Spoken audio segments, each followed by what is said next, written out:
Selamat malam, selamat berjumpa kembali dalam saat teduh malam ini. Kembali malam ini kita akan menikmati firman Tuhan dalam saat teduh malam. Namun sebelumnya, mari kita mohon kekuatan Roh Kudus di dalam doa. Kita berdoa.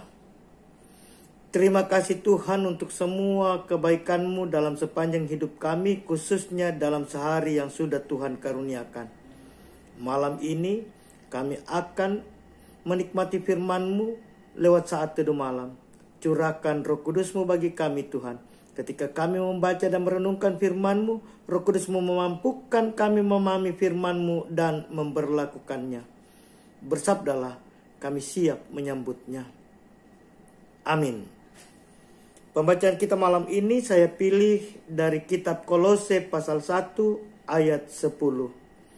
Kolose pasal 1 ayat 10. Firman Tuhan demikian, sehingga hidupmu layak di hadapannya, serta berkenan kepadanya dalam segala hal. Dan kamu memberi buah dalam segala pekerjaan yang baik, dan bertumbuh dalam pengetahuan yang benar tentang Allah. Amin.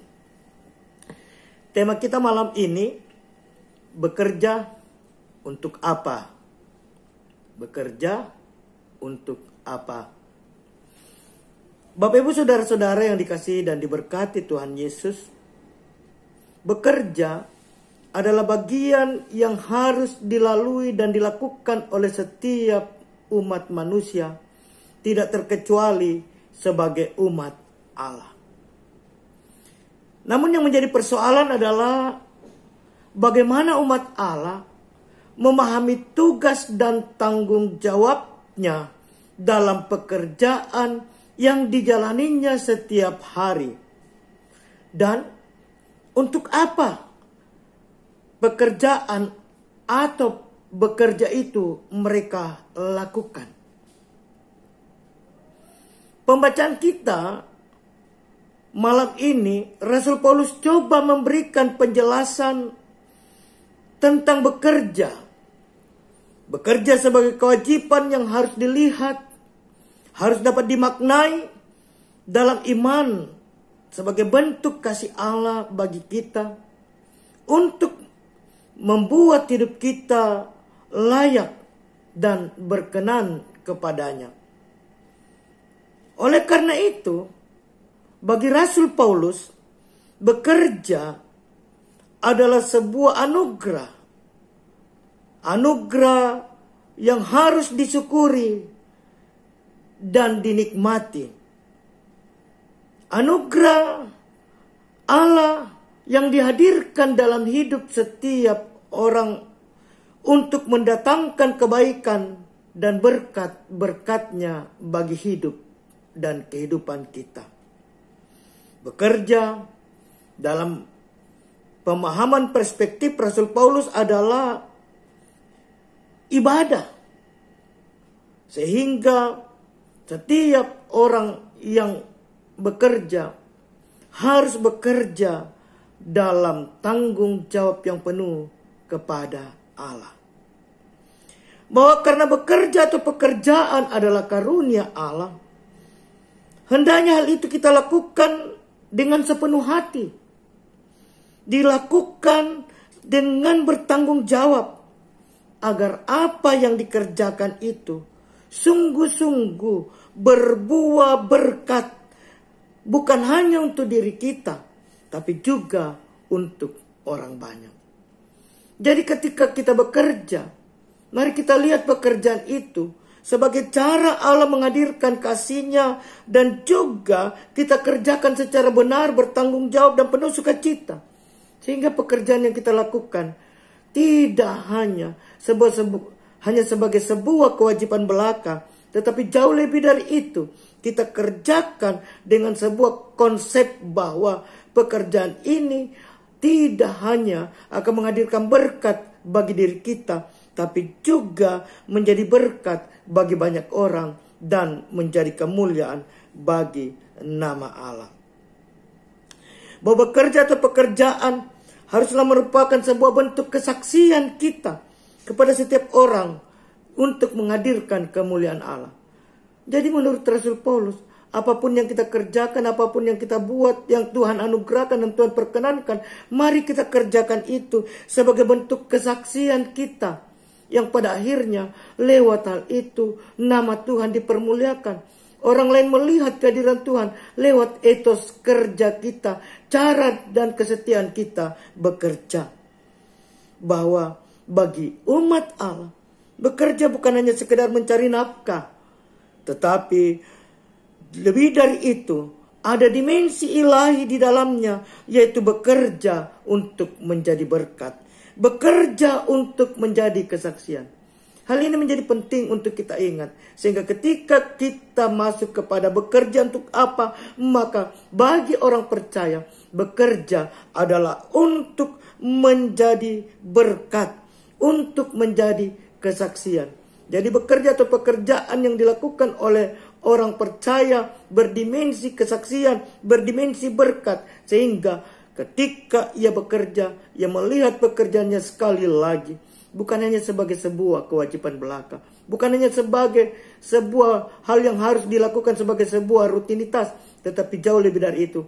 Ia lakukan itu sebagai ungkapan syukur, sebagai ibadahnya kepada Allah yang sudah menyatakan pekerjaan itu baginya. Bahwa bagi orang percaya, bekerja adalah aktivitas yang memungkinkan setiap pribadi memiliki sebuah hal, sebuah pengetahuan, sebuah pengenalan yang benar tentang Allah dan kasih-Nya dalam kehidupannya sehari-hari. Karena itu jemaat, mari kita bekerja atau melaksanakan pekerjaan kita. Kita bekerja dengan penuh sukacita dan menghargai pekerjaan itu sebagai wujud karunia Tuhan yang hadir dalam hidup kita, sehingga kita menikmati pekerjaan kita. Pekerjaan itu tidak menjadi beban, tetapi justru menjadi berkat dalam kehidupan sehari-hari. Terpujilah Kristus. Amin.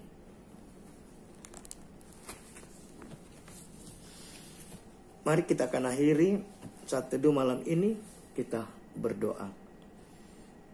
Terima kasih Tuhan untuk saat teduh malam ini, yang di dalamnya kami boleh menikmati firman-Mu. Meteraikan firman-Mu dalam hati kami. Biarlah kami terus memaknai firman-Mu, khususnya pemaknaan akan pekerjaan yang Tuhan karuniakan dengan sungguh-sungguh, bahwa semua yang Tuhan karuniakan lewat pekerjaan itu adalah sebuah anugerah yang harus kami syukuri. Dan karena itu kami lakukan penuh dengan tanggung jawab untuk menjadi kesaksian dan menjadi berkat bagi hidup kami, bagi banyak orang, kemuliaan bagi nama Tuhan. Kami berdoa untuk dinamika jemaat-Mu di Jemaat Dadi Tuhan. Mari Engkau hadir dalam gumul juang, karya kerja, upaya-upaya kami mencari nafkah, tumbuh kembang anak-anak kami, masa muda pendidikan mereka. Dan berdoa untuk para lansia kami, teguhkan iman pengharapan fisik jasmani mereka. Bagi mereka yang sakit Tuhan, kami berdoa untuk kekasih kami, Mama Olan yang berobat jalan, Telo Sonda berobat jalan, Nyonya Yuliana Lande, saudara dari Opalande, semua mereka Tuhan merindukan kesembuhan, pemulihan, berobat jalan dan dirawat di rumah. Mari kesembuhan, kepulihan Tuhan wujudkan. Kami berdoa untuk penata layanan jemaat kami di Jemaat Dadi. Berkati kami Tuhan, majelis gereja bersama pengurus kategori OLG dalam mengangkat pelayanan khususnya di masa-masa pandemi COVID saat ini. Kami berdoa Tuhan untuk proses pemilihan majelis gereja di jemaat kami. Mari Tuhan Engkau berkenan sehingga pada waktunya Tuhan boleh berjalan dengan baik, dapat terpilih majelis gerejamu yang akan mengangkat tanggung jawab pelayanan di tengah-tengah jemaatmu. Kami berdoa Tuhan untuk perjuangan kami memutus merebaknya mata rantai COVID-19. Mari Tuhan hadir sehingga bersama pemerintah kami dapat memutus merebaknya mata rantai COVID-19. Berkati semua tenaga medis, dokter, TNI Polri, dan semua relawan yang selalu ada di garda terdepan. Berkati rencana-rencana kami dalam seluruh aktivitas pelayanan kami. Berkati wisata rohani yang akan dilaksanakan oleh PKBGT. Biarlah semua berjalan dengan baik, dan jika Berangkat sebentar, tibakan mereka dengan selamat di Toraja, dan biarlah Tuhan selama berwisata rohani, di sana mereka boleh menikmati hadirat Tuhan. Berkati istirahat kami malam ini Tuhan. Damai sejahtera-Mu melingkupi kami semua. Ini doa kami Tuhan, ini syukur kami. Terima kami yang berdoa dan bersyukur dalam nama Tuhan Yesus. Amin. Demikian saat teduh malam ini. Selamat malam, selamat beristirahat. Tuhan Yesus memberkati. Shalom.